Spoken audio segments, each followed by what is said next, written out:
And his opponent across the ring, fighting out of the blue corner, he is the defending world champion.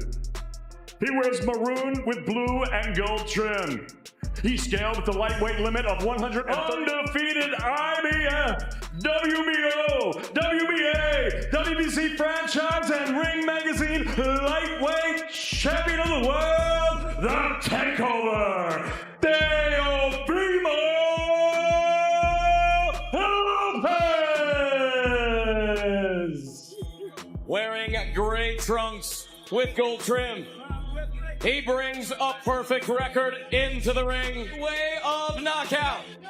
He is the 2016 Olympic silver medalist, the former featherweight champion of the world, the reigning and defending Protect yourself at all times.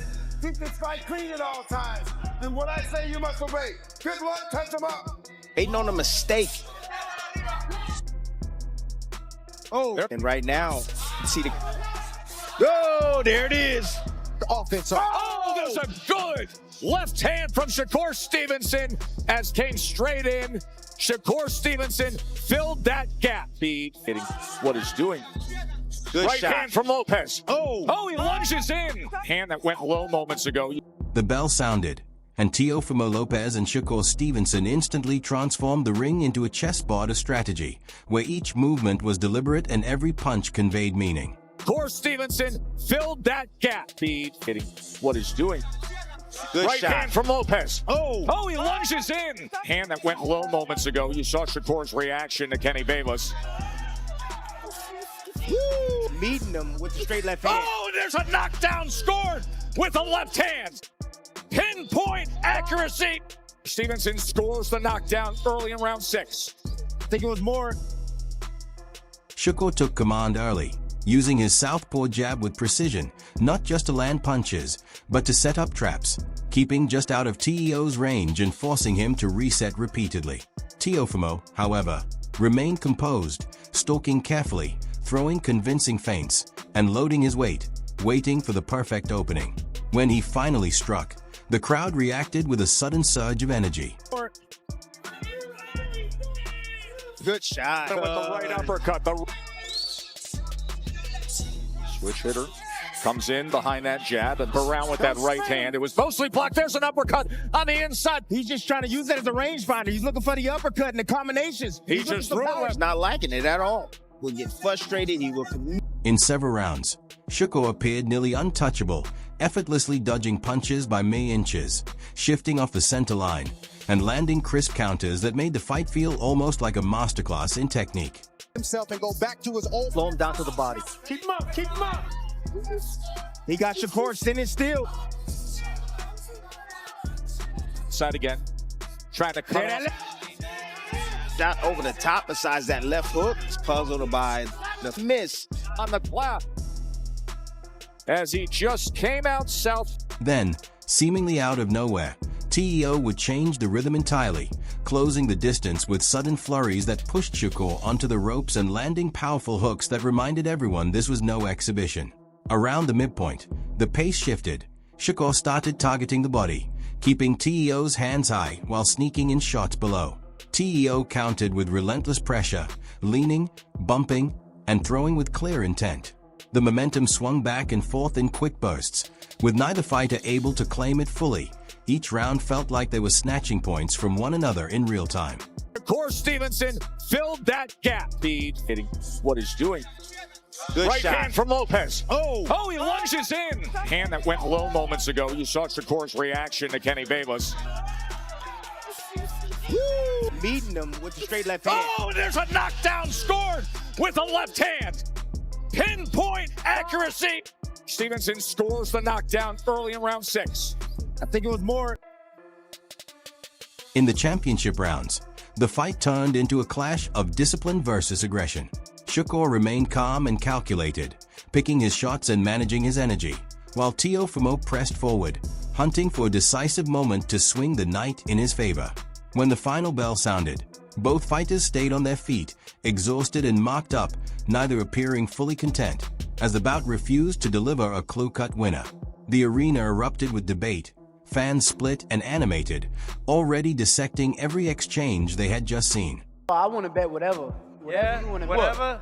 Whatever you want to put up. I bet that you can't. No, say it, say it, say it. I bet that your mouth can fit. Say what you bet. I would smack this. I smack this. What'd you just say? Hey. You're gonna feel like a foot in your mouth.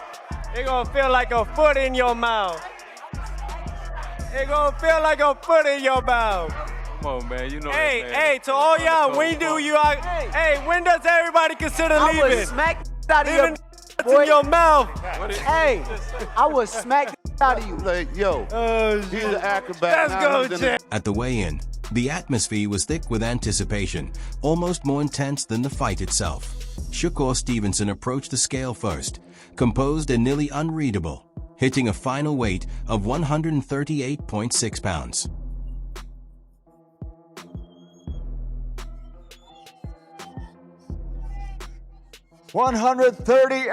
£138.6 for the undefeated challenger, Shakur Stevenson. Teofimo Lopez stepped up next, more animated, shoulders relaxed, as the scale settled at 139.6 pounds, a full pound heavier than Shakur. The contrast was clear. Shakur precise and lean, Teo powerful and energized. When they faced each other, the room fell silent. There were no gimmicks, just a long, intense stare that spoke volumes.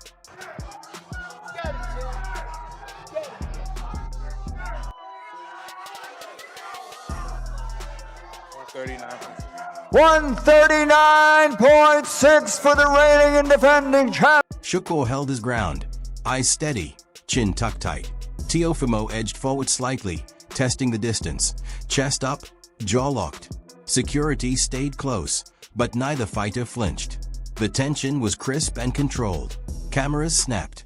The crowd went silent, every eye locked on them.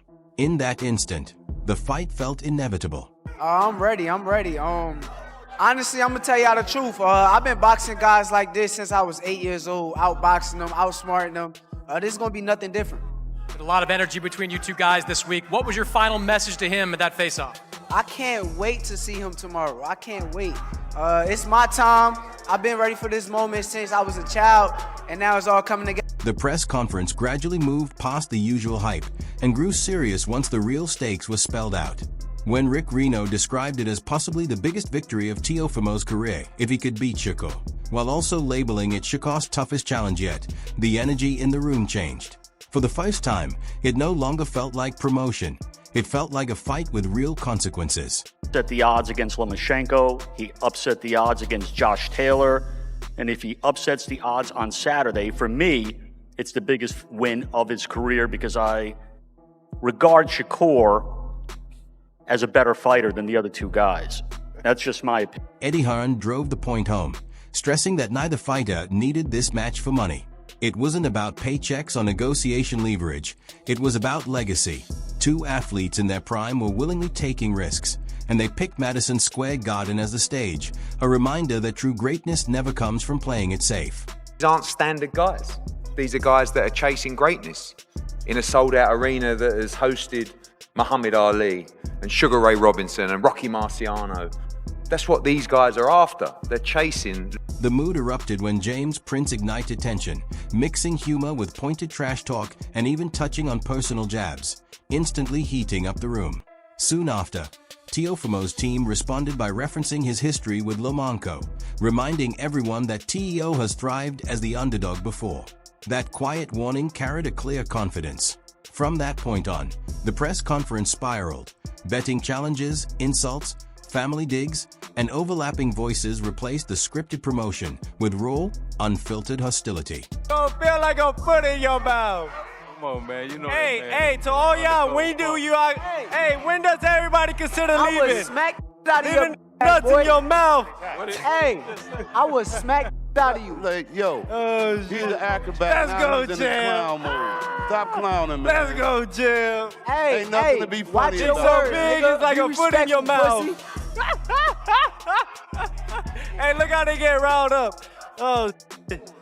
Yo, can it be Saturday already? All right. Let it be Saturday already. Shakur eventually brought the energy back under control, explaining why he brought hundreds of kids from New Jersey with him.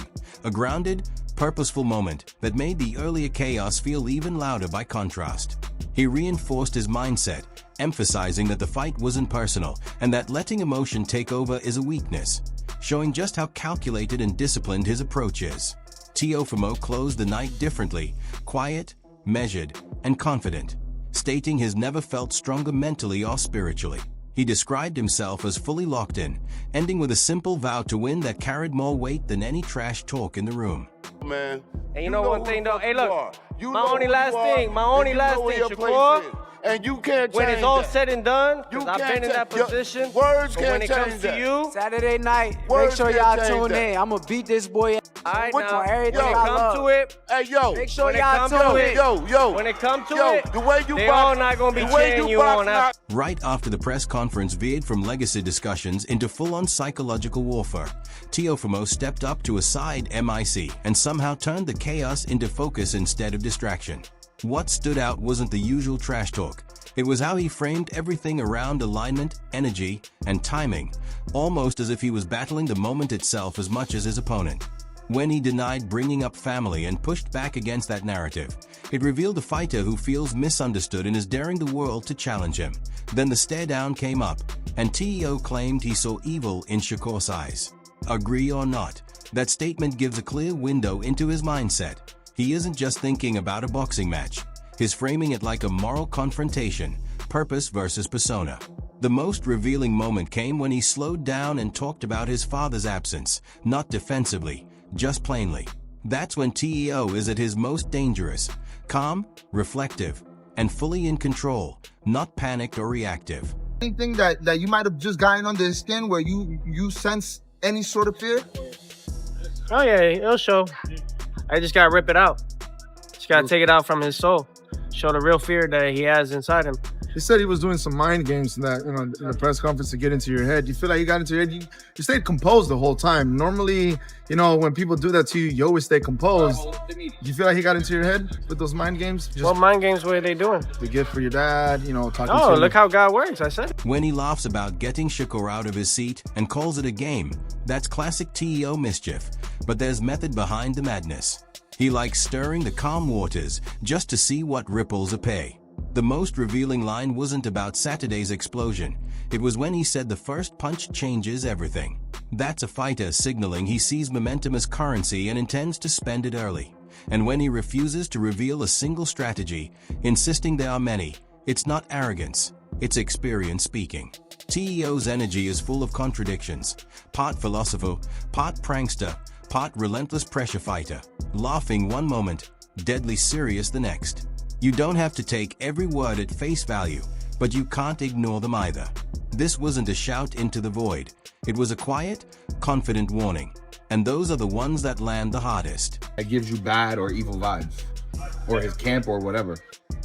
Just all of it, his persona, the way he carries himself, the way he says he's gonna beat my ass right here, right now if he wanted to. And all I'm thinking about is that time when he punched a civilian at a nightclub in the parking lot, and then when he actually swung and hit a woman at the same time. Every time he tells me he's gonna beat my ass, he'll be right there. That's what comes back to my mind is that video. So, that's evil though. That's really... So when you step back and look at it all together, the fight itself felt like a live strategy lab. The weigh-in stare spoke louder than any trash talk, and the press conference morphed from legacy talk into full-on psychological warfare. Teofimo framed it like destiny and alignment. Shakur approached it like a controlled, calculated operation. And Bud stood above it all, like the final boss who's already beaten the game that no easy answers, no unanimous call. Just a fight that makes you argue, rewatch, and reconsider what greatness truly looks like. Drop your thoughts in the comments. Who convinced you more? Whose mindset do you think wins when it really counts? And how did you see it all unfold? Don't forget to like, share, and subscribe. See you in the next one.